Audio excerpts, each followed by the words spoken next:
WBSC-DCL electric metre যাদের বাড়িতে আছে তারা কিন্তু তাদের মোবাইল নাম্বারটি লিঙ্ক করে নিতে পারবেন আপনার বিদ্যুৎ সংযোগের সাথে। এখানে কিন্তু অনেকগুলো আপনারা সুবিধা পাবেন। আপনার মিটার রিলেটেড কোনো রকম প্রবলেম হলে বা ইলেকট্রিক রিলেটেড কোনো রকম প্রবলেম হলে আপনারা অভিযোগ জানাতে পারবেন। সাথে অনলাইনে যে সমস্ত সুবিধাগুলো আছে এই বিদ্যুৎ কানেকশানকে জুড়েই সমস্ত রকম সুবিধাগুলো পেতেই কিন্তু এই ফোন নাম্বারটি লিঙ্ক করা অত্যন্ত প্রয়োজন। এখানে ফোন নাম্বার তিনটিভাবে আপনারা লিঙ্ক করতে পারবেন। প্রথমত এখানে কনজিউমার যে হেল্পলাইন নাম্বারটি আছে এই নাম্বারে কল করে, দ্বিতীয় যে স্টেপটি আছে সেটা হলো রেজিস্টার ইওর মোবাইল অথবা ইমেল। যখনই এখানে ক্লিক করবেন এখানে দেখতে পারবেন আপনার কনজিউমার নাম্বার চাওয়া হবে। কনজিউমার নাম্বারটি আপনারা আপনাদের যে বিল আছে সেই বিলের মধ্যে পেয়ে যাবেন। এরপরে কনজিউমার নাম্বার দেওয়ার পরে এখানে কন্টিনিউ যে বাটনটি আছে এখানে ক্লিক করবেন। এরপরে এখানে দেখবেন আপনার ইনস্টলেশন নাম্বার চাওয়া হবে, সেটাও কিন্তু আপনার বিলেই থাকবে।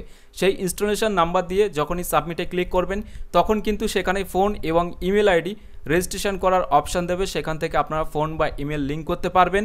এছাড়াও যারা শুধুমাত্র ফোন নাম্বারটি লিঙ্ক করতে চান তারা খুব সহজেই 10 সেকেন্ডের মধ্যে তারা তাদের মোবাইল নাম্বার লিঙ্ক করতে পারবেন। এটার যে প্রক্রিয়া আছে এখানে আপনারা অন স্ক্রিনে দেখতেই পাচ্ছেন। আপনাকে বড় হাতে লিখতে হবে REG, একটা স্পেস দিতে হবে। এরপরে 9 ডিজিটের যে কনজিউমার নাম্বারটি আছে যেটা আপনার বিলে প্রিন্ট আছে সেই কনজিউমার নাম্বারটি দেবেন, আবার একটা স্পেস দেবেন।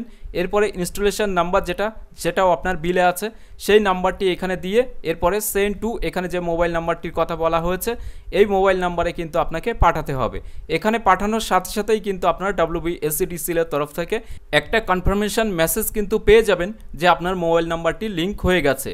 এছাড়াও দেখা যাচ্ছে আপনার মিটার কানেকশানের সাথে যদি অন্য কোনো মোবাইল নাম্বার লিঙ্ক থাকে যেটা আর বর্তমানে আপনার কাছে নেই বা আপনি সেটা ডিলিঙ্ক বা ডিরেজিস্টার করতে চাইছেন, সেক্ষেত্রে আপনাকে ক্লিক হেয়ার এই অপশানে ক্লিক করতে হবে। এখানে আপনার মোবাইল নাম্বার যেটা আছে রেজিস্টার্ড সেই মোবাইল নাম্বারটি দিতে হবে। তো আমি এখানে দেখানোর জন্য একটা মোবাইল নাম্বার দিয়ে দিচ্ছি। এরপরে প্রসিড অপশানে ক্লিক করবেন। এখানে ক্লিক করার সাথে সাথে দেখতে পারবেন এখানে কিন্তু আপনার ওই ফোনে একটি ওটিপি যাবে, যে ওটিপিটা আপনাকে এই জায়গাতে ইনপুট করতে হবে। তো আমার ফোনে যে ওটিপি এসেছে সেটা আমি ইনপুট করে দিলাম।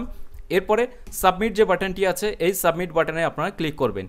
এখানে ক্লিক করার সাথে সাথে দেখতে পারবেন এখানে কিন্তু দেখাবে কোন কনজিউমার আইডির সাথে এই ফোন নাম্বারটি লিঙ্ক করা আছে সেই কনজিউমার নাম্বারটা এখানে সিলেক্ট করবেন। একের অধিক যদি কনজিউমার নাম্বার থাকে তাহলে সেটা এখানে দেখাবে, সেইভাবে আপনারা সিলেক্ট করবেন। সিলেক্ট করে আপনি যদি চান এই কনজিউমার নাম্বার বা এই যে মিটারটা আছে এর সাথে আপনি এই ফোন নাম্বারটি রাখবেন না, সেক্ষেত্রে আনরেজিস্টার্ড যে বাটনটি আছে এখানে ক্লিক করলে সাকসেসফুলিভাবে এখান থেকে কিন্তু আনরেজিস্টার হয়ে যাবে এবং আপনি আবার নতুন করে মোবাইল নাম্বার লিঙ্ক করার সুযোগ পেয়ে যাবেন।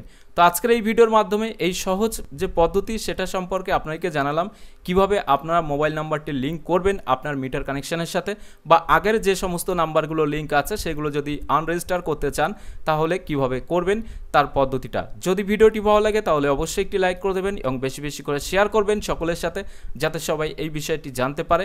এছাড়াও এখনকার এই ভিডিওটি প্রথম থেকে শেষ পর্যন্ত দেখার জন্য আপনাকে জানাই অসংখ্য অসংখ্য ধন্যবাদ।